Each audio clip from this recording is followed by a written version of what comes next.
तर काँग्रेसचं अजितदादांच्या राष्ट्रवादीच्या विरोधामध्ये जोरदार आंदोलन सुरू आहे। राष्ट्रवादीच्या कार्यालयामध्ये काँग्रेसचे कार्यकर्ते आहेत। अजित पवार यांना न्याय कधी मिळणार असा सवाल उपस्थित करत या काँग्रेसच्या कार्यकर्ते थेट राष्ट्रवादी काँग्रेस कार्यालयाच्या बाहेर पोहोचलेले आहेत। राष्ट्रवादी काँग्रेसचे प्रवक्ते सूरज चव्हाण आणि काँग्रेस कार्यकर्त्यांमध्ये यावेळी बाचाबाची सुद्धा झाली आहे। मीरा रोड इथनं आलेल्या काँग्रेसच्या पदाधिकाऱ्यांना आता पोलिसांनी ताब्यात घेतलेले आहे।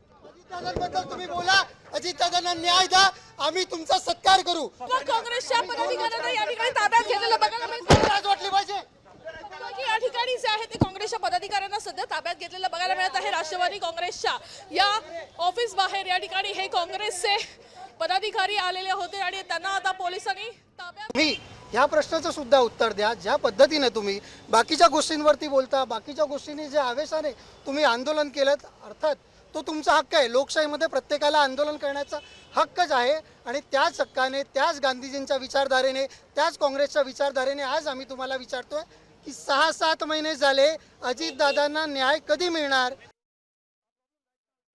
पदाधिकारी आलेले होते आणि त्यांना आता पोलिसांनी ताब्यात घेतलं। त्या दिवसापासून काँग्रेस वहिनीवरती खालच्या पातळीवर जाऊन टीका केली, त्यानंतर त्यांनी भावनिक मुद्दा घेऊन जाणीवपूर्वक राजकारण करण्याचं काम केलेलं आहे। आम्ही काँग्रेसच्या कार्यकर्त्यावरती ज्यावेळेस गुंगी गुड्या म्हणून वहिनीला हिनवलं गेलं, जबाब विचारायसाठी गेलेलो, आम्ही गांधीगिरीनं आंदोलन केलं, तर आज या ठिकाणी येऊन जाणीवपूर्वक दादाच्या नावावरती राजकारण करतात। अशा पद्धतीचं राजकारण काँग्रेसने करू नये।